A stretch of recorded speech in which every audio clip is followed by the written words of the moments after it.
One says a lesson on why aid keeps Africa on its knees. Of course, this comes with a attachment that takes us to YouTube, it seems.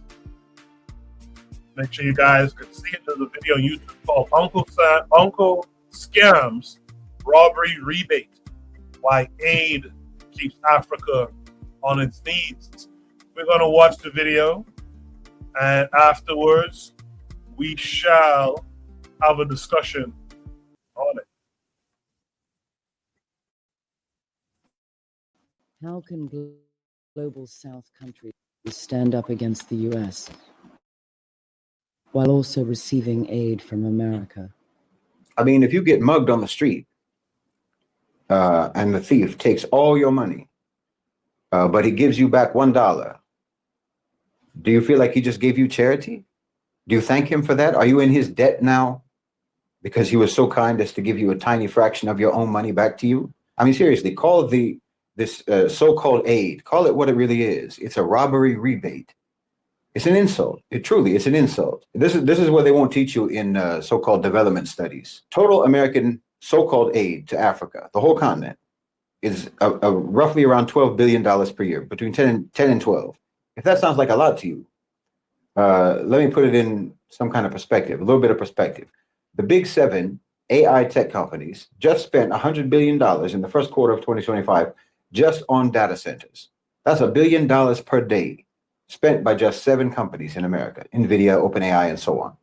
The entire continent of Africa gets $12 billion, 12 of so-called aid from America. Do you understand? That's like 1/6 of 1% of the US budget. That's like 0.17% of the US budget. That's not even a crumb. It's a crumb of a crumb. And the truth is, even that measly 12 billion, most of that, you don't even actually get that yourselves in Africa.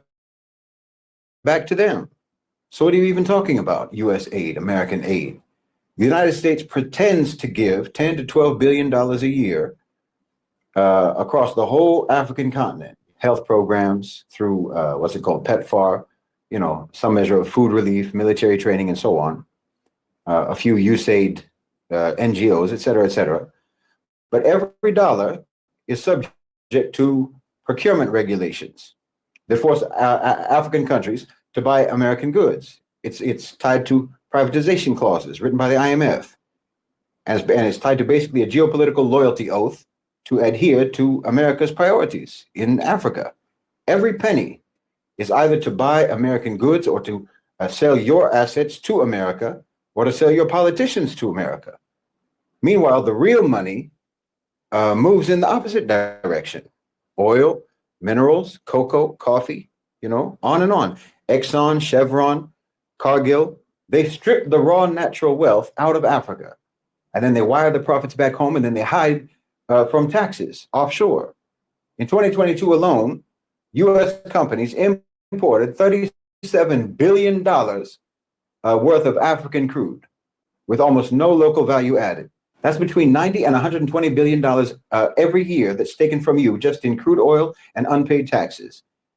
And for that $12 billion you're supposed to shut your mouth, look at that. $12 billion coming in, $120 billion going out. They take 10 times as much as they so-called give back. And again, that we're just talking about crude oil and tax evasion. But it gets worse when you talk about debt. That's when you really hit the mother lode. Sub-Saharan Africa paid $68 billion just servicing their debt in 2023. That's 6 times as much aid as they get from you. And every cent of that debt repayment has to be earned in dollars. You see how they use debt to try to keep the dollar afloat? Then add to that unfair trade agreements that undercut African agriculture, for example. Where like Africa grows 70% of world cocoa, but pockets only 3% of the profits. 70% of cocoa comes from Africa. They only get 3% of the profits. And then if you add the brain drain, doctors, engineers, bright minds, that's at least another $2 billion a year that's siphoned off to Western hospitals and Western tech sectors, Western professional sectors. They mine your raw natural resources and they mine your human resources. No, run the balance sheet And the math is absolutely obscene. 10 to 12 billion dollars in, 50 to 100 billion dollars out in trade imbalances. 68 billion in debt payments, 50 to 80 billion in illicit wealth flows, tax evasion and so forth. Aid is just the tip that America gives you for being a good robbery victim. I steal everything you have, and then I call you poor. I call myself rich and I call you poor when everything that's in my pocket I took from your pocket. And then I'll say, do you need a little help? I'll be willing to help you out. We can look at Nigeria. It's a good example. Washington gives Nigeria somewhere between $1 to $1.5 billion. $1.5 billion max. That's mostly medicine, antiretrovirals for HIV and so on. Some food aid for the Northeast in Nigeria. A little so-called, counterterrorism support, so-called. But almost all of that cycles back to America, to American contractors, to American pharmaceutical companies, to the U.S. defense industry. You got it? About $1.5 billion in so-called aid, most of which goes to NGOs, American companies, not to Nigerians, okay? They give you the money for you to give the money back to them.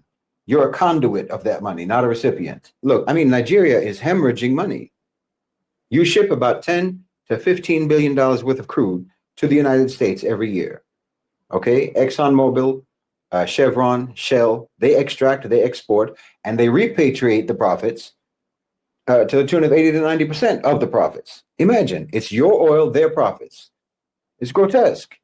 If you fix that, you just got 10 times yourself what America gives you in so-called aid, gives you to give back to them. That's how their aid works. From crude, almost nothing is retained in the country, profit-wise.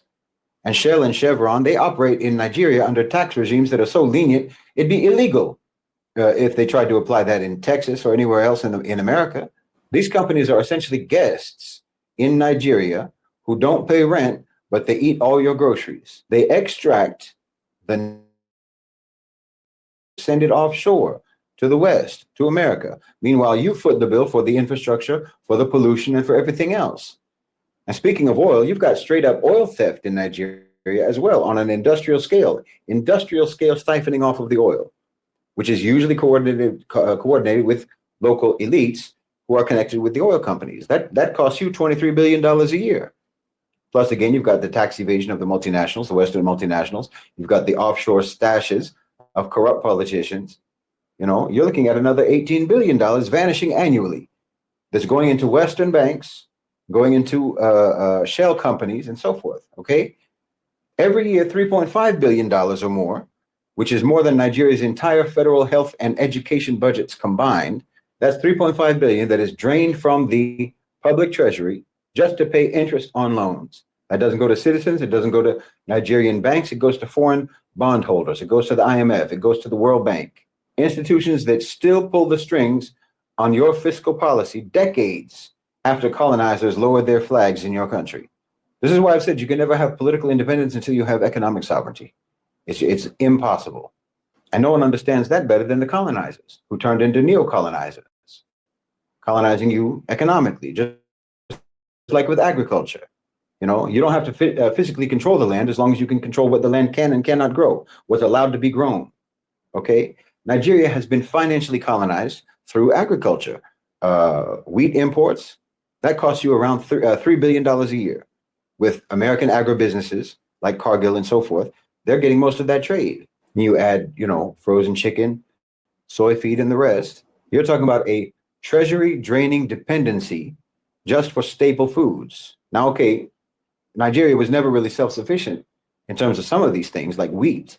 You were never really self-sufficient in terms of wheat, but you didn't have to be, because that wasn't a staple in your diet, right? You had cassava, yams, millet, goat, and fish. These were the main staples in the Nigerian diet.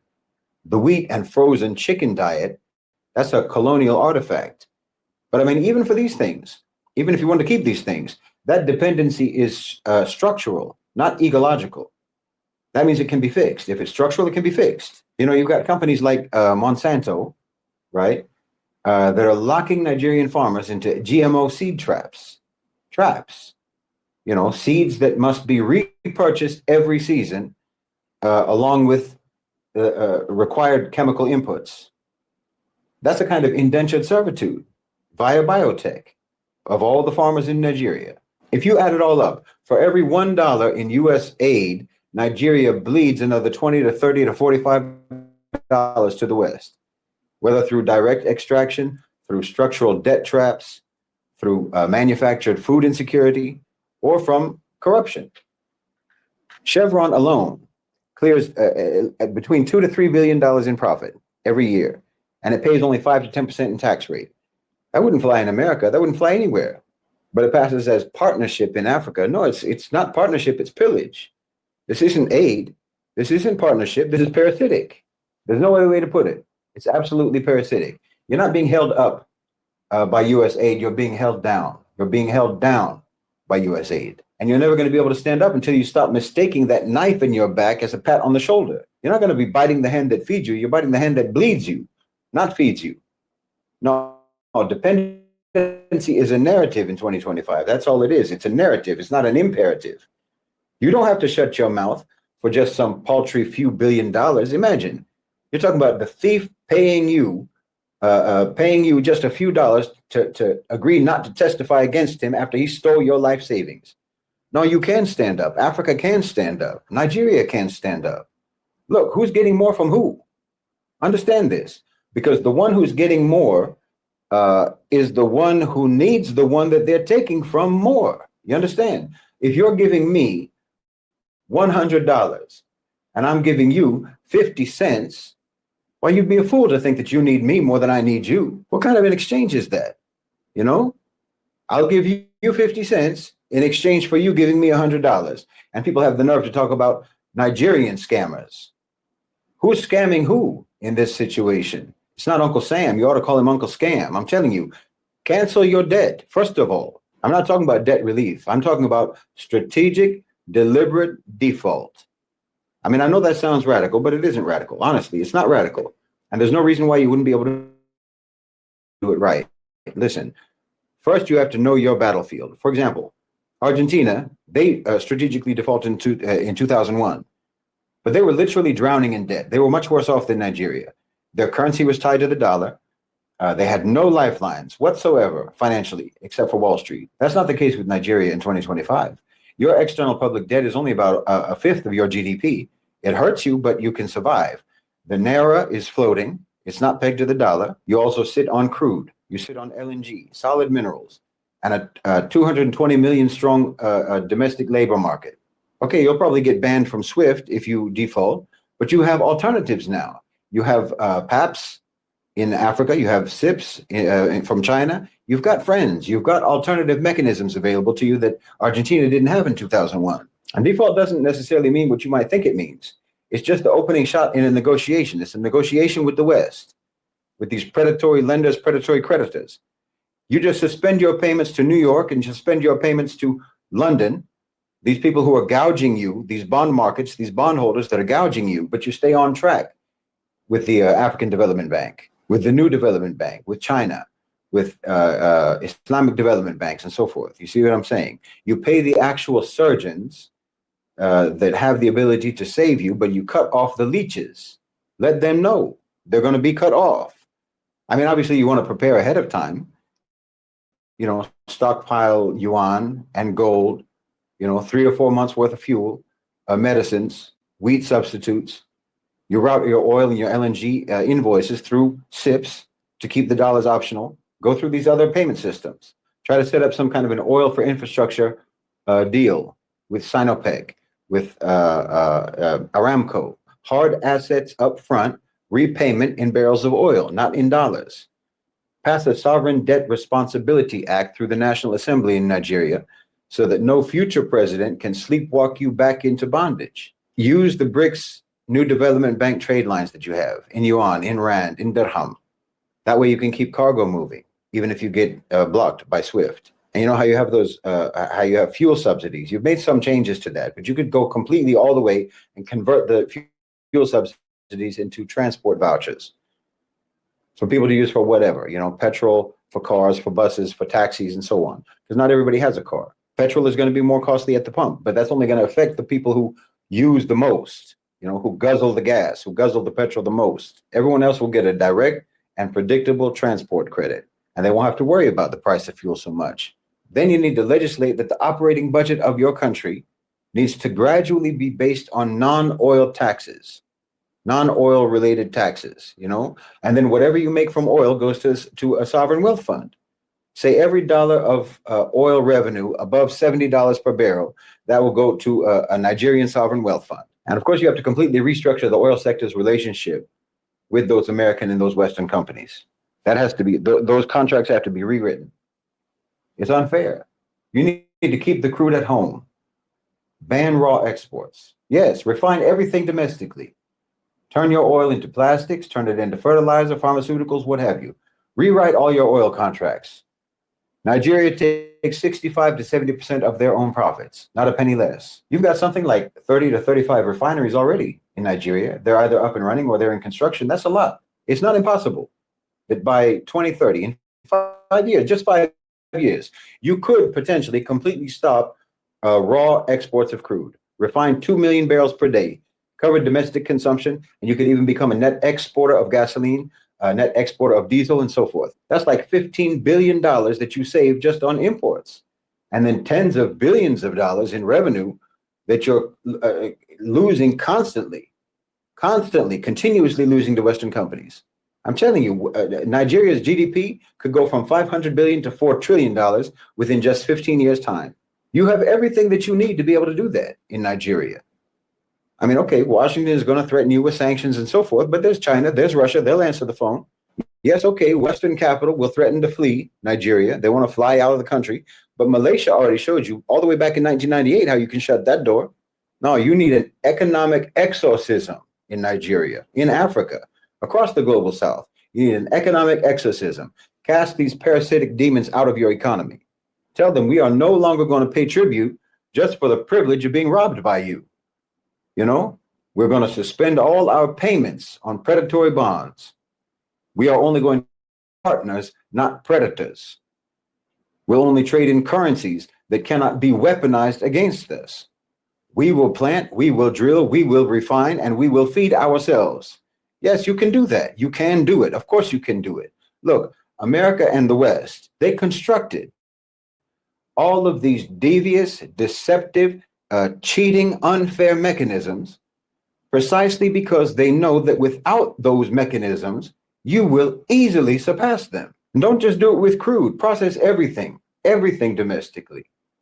All of your raw minerals, that's yours. You should process that, refine that yourselves, and send the final products out to the world and sell them, and you get all the revenue. That's how it's supposed to work. Drop the dollar. Sell in your local currency, in the Naira or in Yuan. You should join BRICS Plus. Buy your machinery from Turkey. Buy your machinery from China, not from the West, not from Germany. Kick AFRICOM out. Buy drones from Ankara, buy drones from Tehran, your weapons and so forth. And you can build universities, whole universities just for STEM universities. You can build that on your oil revenues that have gone into your own sovereign wealth fund. Okay, these are just ideas. I'm just brainstorming. But the point here is there's a lot you can do. None of this is unrealistic.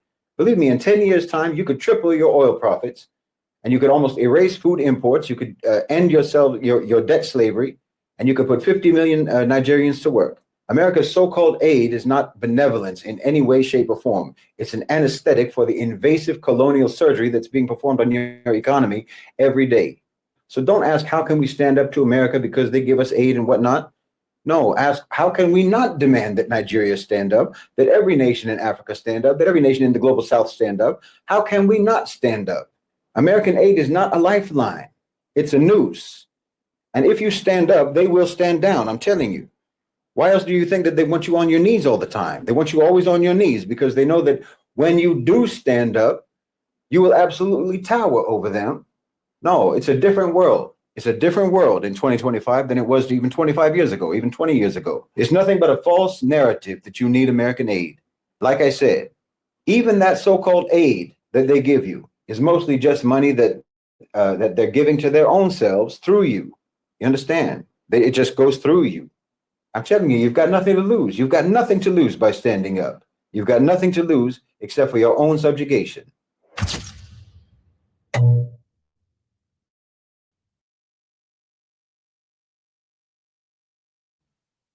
very interesting conversation he had there. Some of it's hypotheticals, like he said, he was just brainstorming off the top of his head.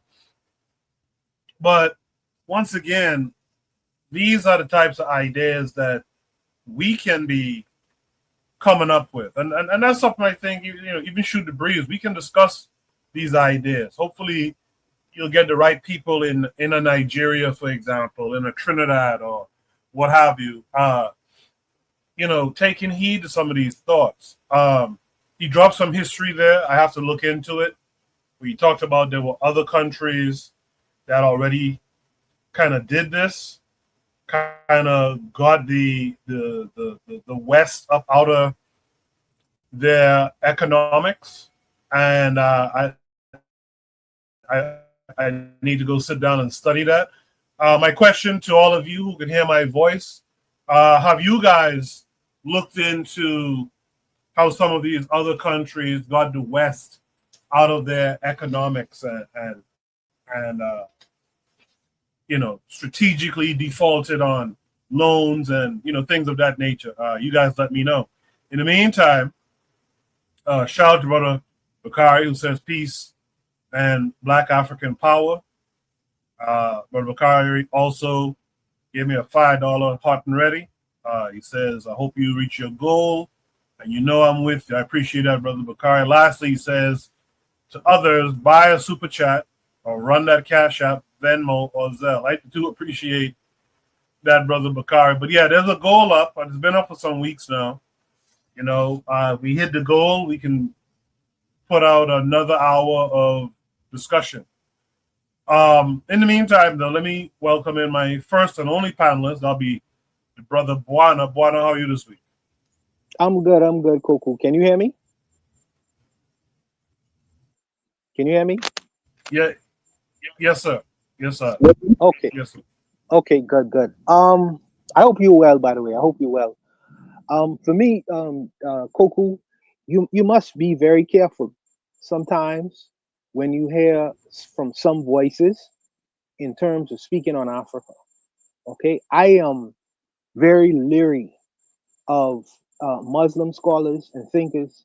Some of them are European, some of them are from Arabic countries, because despite the fact that they speak in terms of trying to correct or make corrections to African countries, they always have a paternalistic view in towards Africa, as if Africans on the continent themselves has not thought about these things, or is not thinking about these things, or is not seeking to correct the problems within Africa that befalls them. And I can give you an example of that. There is a prolific economist. Her name is Dambisa Moyo. She is a Kenyan economist, right? She wrote this book called Dead Aid. And she explained many of the things this particular gentleman is explaining right now. Many of them. In fact, the president of Rwanda requested her to give him kind of advice on how to turn his country around and move away from aid, or move away from Western aid. And I think that if you look at the country of Rwanda right now, they have been making tremendous strides. Now, as far as the politics of I forget the president's name now, Paul Kagame. As far as his politics is concerned, he's still working alongside with the West. That's another matter. But he did get advice from people who wanted to go away from this whole aid issue. There are many other economists within the continent itself is trying to correct many of the problems that this gentleman is talking about. Africans have the ability to think for themselves, bro. We appreciate y'all advice or whatever, but this whole idea of he is speaking to colonial Africa, or right after independence, when Africa was in fact on their knees and was just solely seeking aid and help from Western countries. That is not the case for all of Africa today.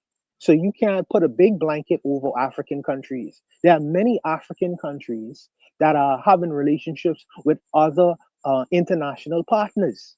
And when they do, what they say, oh, China taking over Africa, oh, Russia coming in to take over Africa. No, the Africans have established themselves for trade and say we're gonna do it differently this time.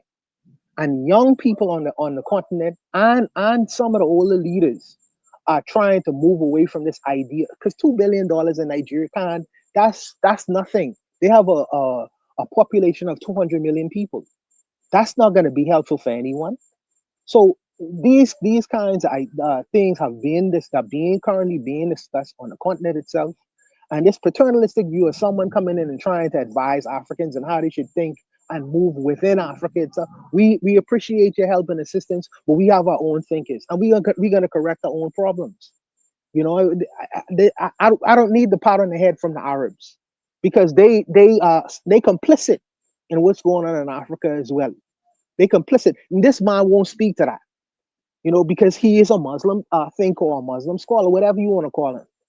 Whatever you want to call it. You want to describe and define westernization and the problems within Africa, describe the problems of the Islamicists as well, and how they are undeveloped in Africa or trying to.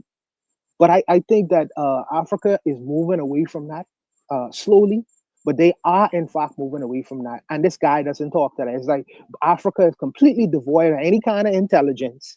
And we need him to come in to correct us from all the ills and what's going on in the country. There have been many, many different strides currently going on within the African continent itself, trying to correct the problems of colonialism and what it's done within Africa itself. So, like I say, we appreciate his advice, but we could do it. We could be good. We good. We gonna work out our own problems on our own. We don't need you to come and pat us on the head and tell us how to think for ourselves. So, but that's what I have to say on this particular issue.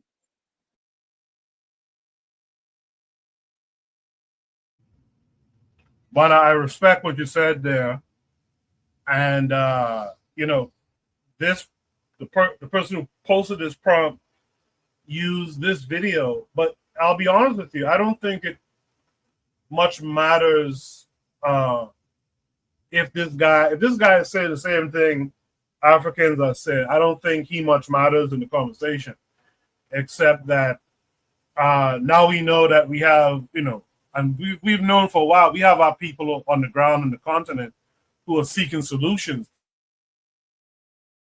The thing is, though, a lot of times we don't person, and I'll ask you to post the name of the sister and the title of her book in the chat so that people on YouTube can look it up. But it might just be that, you know, the poster didn't know. But that said, let's deal with the context or the content of what's being said, I guess. You know, the prompt is talking about a lesson on why aid keeps Africa on its knees. Well, let's talk about some of the ideas perhaps that you have come across, Buana, that can get Africa off of aid, if you will. Is there anything in particular that comes to mind? No, you know, something absolutely, you've read. absolutely. No, absolutely, Coco. The relationship what's currently happening right now is one of which there is it's not on the basis of we're gonna just help you and indirectly going to give us all our resources. I think that Africa is open for business, and many of the African leaders have said that. I think that yes, they do have they're rich in mineral resources, but the issue was that of refinement, refining the mineral resources into something that is sellable in the global world instead of just Western countries coming in and buying or extracting the mineral resources. Ghana, for instance, they say, well, instead of allowing you to just extract the cocoa from out of Ghana and take it to Western countries to have them manufacture or refine or whatever to sell the chocolate back that's in Ghana, we're going to start manufacturing or refining our own chocolate and then selling it to the Swiss and selling it to the Swiss. This is the example of where you're selling me my chocolate back to me and you taking out my natural resources. No, we're not going to do it that way. For instance, in the Bahamas, we have salt. For the longest period of time, there's a company called Morton Salt. I don't know if the listeners who know who Morton Salt is, but Morton Salt, even though they're refining the salt within the Bahamas, they selling the salt back to us as if we can't create refinement institutions to sell to the rest of the world, rather than just being the people who the island they just come to extract this to extract the salt to sell us the salt for $1.99. No, we could sell it to them for $1.99. So I think that the relationship have to change, and with the Russians coming in to help Burkina Faso in terms of refining a lot of the mineral resources in their country, trying to change the material from the mineral stage to something that is more on a product oriented kind of feature. I think that's when we actually get inside the game. But just sitting and having Western countries extract the natural resources and the mineral wealth from our countries and giving us pennies on the dollar for it, I think that relationship is changed. And I think that Africa does need to open up for business. And I think that these the leaders of some of these countries need to allow themselves, they have to work themselves out of their jobs and positions. Some of these people want to be in power forever. Museveni and many other, I think that this guy named Paul Biya, some of these people have been in office since the 80s, some of them since the 70s. The world has changed from 2000. It's a much different place in 2025 as it was in 2020. So imagine a leader from the age of writing on paper, the analog age, trying to run and govern a society that is the world where the world has moved on. They've moved. We almost going past technology now. We almost in another kind of phase of how we conduct and run our businesses. Well, for those kinds of situations going on, you need a different kind of leadership. So yes, you must lead, but you must also replace your leadership, because you won't live forever, and the technology is going to supersede you.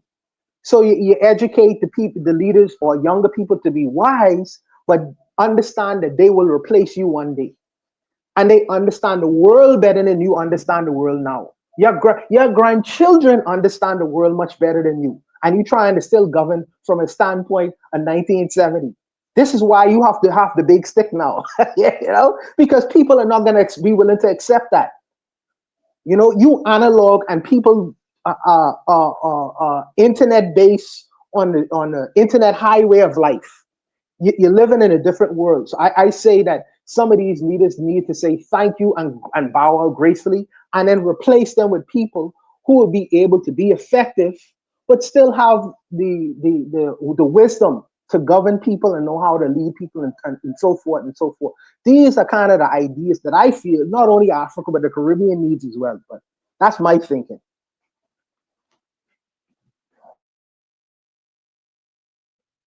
I appreciate that, Buana. Let me just deal with the chat for a bit here. Again, thanks to Brother Bukai for the $5 partner ready. Trigger Happy said, I've mostly looked at how different countries took out the West through a revolutionary process, like straight militarism. Yeah, I think that's one of the things that we gotta look at too. We gotta look at, like this fellow in the thing would have suggested. Now, I have issues with this fellow too, by the way. I like his commentary and his content in the past, but I didn't like his take on Traore being Muslim and pushing this idea that what Traore is doing is some kind of like Muslim or Islamic revolutionary type action. I didn't like that about this guy. Traore is not leading with his religion. He's leading with his love for his country and his people. But I think we do have to look at the economic fight as well. But Anthony McPhail said he'll be up in a few minutes. I appreciate that. Trigger says he's in agreement with Buana. We already have scholars and leaders who speak on this, but we know people don't listen to black people, but white skin. KW7 is out there in the chat. He says Norway has a sovereign wealth funded by their oil. By the way, Norway has an interesting economic system. Some people call it welfare capitalism. I think that's something to look into as well. For for certain, like for example, like in the country where Buana and I are from. I think that's something to look into. Um, Sister Raw is here with us tonight, saying greetings to me and all of the yard. Provide Triggers for Evolution is here as well, saying greetings to all. Trigger Happy says Africa has to embrace positive neutrality. I like that. He says positive neutrality is where we build relationships with Black people first. In my opinion, should be a kinship. Secondly, we work with relationships we have no kinship with. Third, we make ourselves rich from those relationships we do not have a strong relationship with. We try to make ourselves rich as a Black race and make the relationships we don't have a strong relationship with less rich. He says, for example, recently, some leftists complained about Burkina Faso having relationships with America, but they don't know the ball game here. We have used American military training to gain power. Earlier, the sister Provide Triggers for Evolution, she said, I posted this prompt, which I knew. And I know that she knows that there's people on the continent with the knowledge and with the history of saying similar things to this guy here in the video. But I was really speaking for those who might not know that there's African folks who are actively looking for solutions similar to what he would have posed. But Provide Trigger says, I posted this prompt and I am aware of who Bolson is. My focus was more on the content, and I thought that he had some valuable information or feedback to share. No, absolutely, sister. I personally, I welcome it. Even with the understanding that we have our own people. And by all means, if y'all find we're our own people in video and tweets and what have you, social media posts, speaking on these issues like this guy was, by all means, use those whenever you can. But if you can't, then we use what we have, right? Provide Triggers goes on to say, I think ideally it would be great to focus on one's phenotype only to determine whether or not to accept or learn from a person's ideology. There's a message there. However, ideology should precede phenotype and not vice versa. There are lots of Black folks who are not right ideologically. No argument from me. Thank you, Sister Raw, for the $5 hot and ready as well. Thank you for that towards the goal. If we get a certain amount of these donations, we could actually add time to the discussion.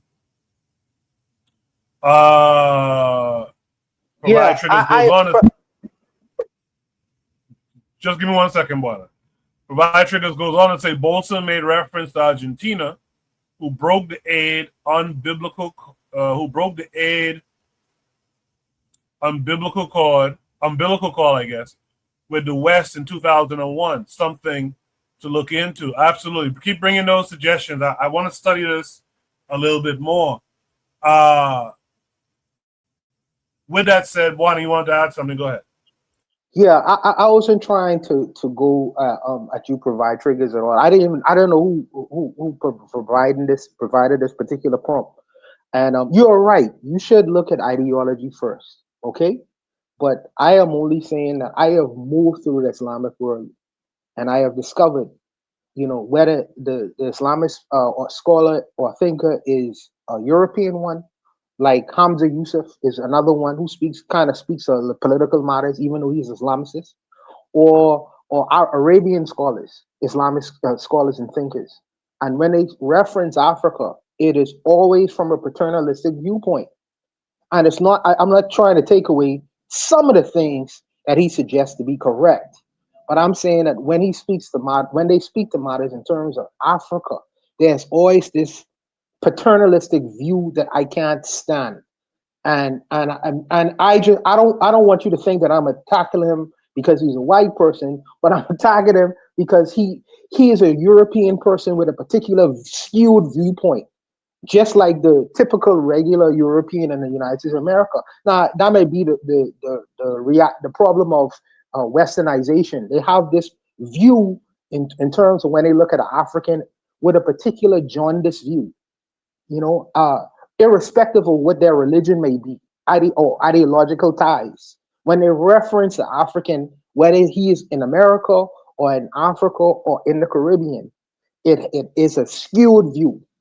It's a skewed view. Even if he have a lot of truth or radicalism in some of the things that they say, it always goes to that reference point because he coming from see, even though he's trying to get away from the Western mindset, he still has a lot of that in him. So I kind of very sensitive to that. So I'm not trying to attack you personally, sister, not at all. Another one of the things, because Coco was asking to reference these ideas or reference books.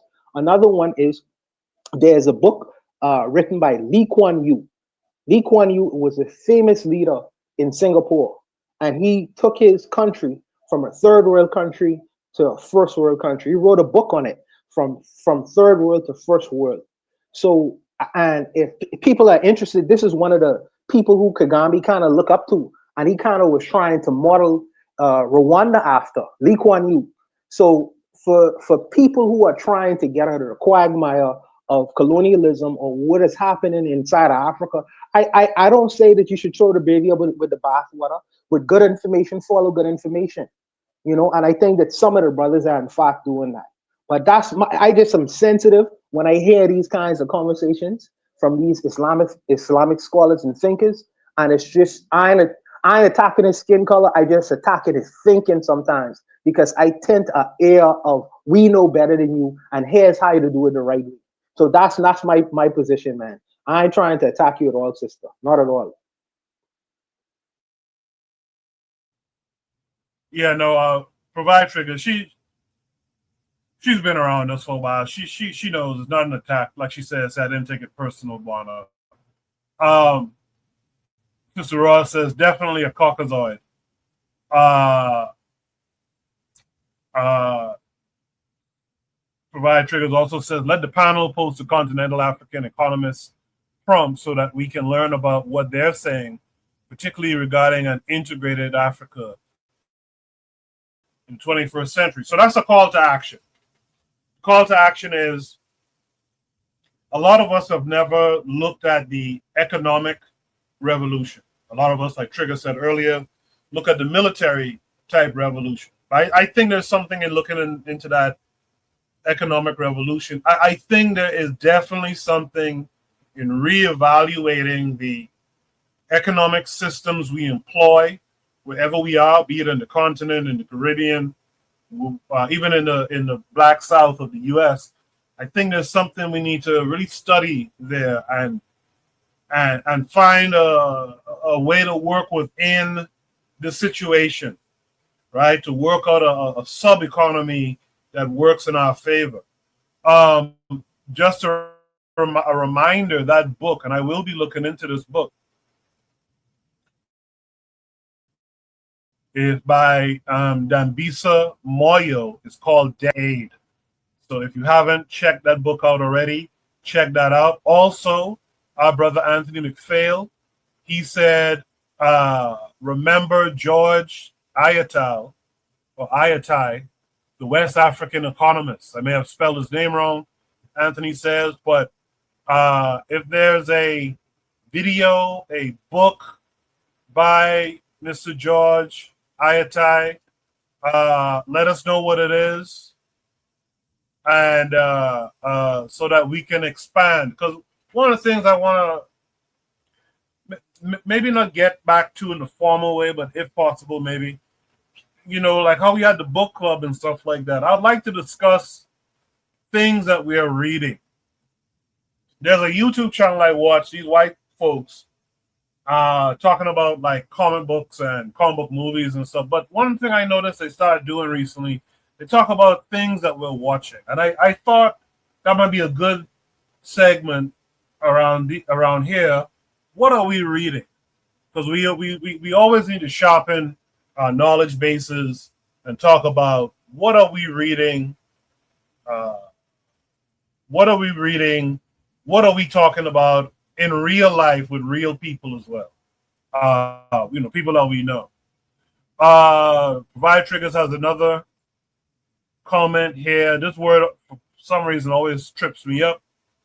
She says, I also think that there needs to be more prompts regarding the matter of epistemology or epistemological sovereignty as we discuss the topic of decoloniality in all spheres of life. Provide Triggers, I actually agree with you about it.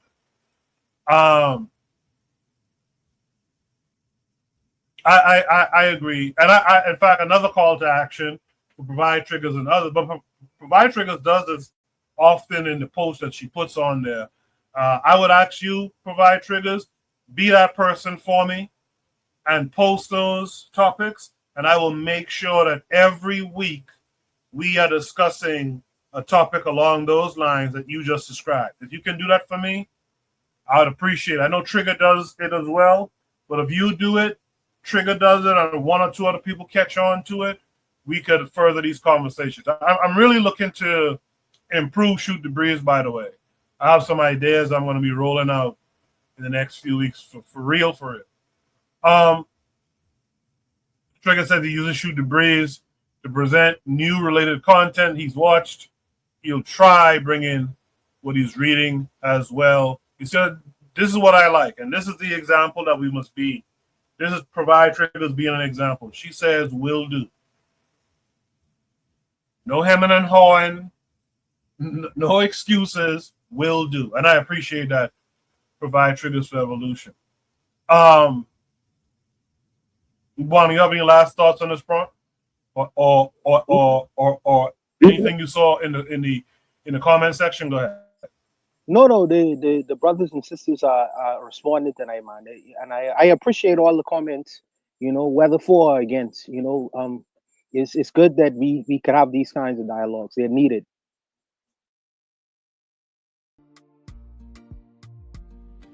Okay, with that said, man, let's pivot to Shoot the Breeze topic number 2. Again, if you want to be heard, you want to express your thoughts, any one of these topics that we bring every week, by all means, click the link that's always pinned at the top of the chat and join the conversation.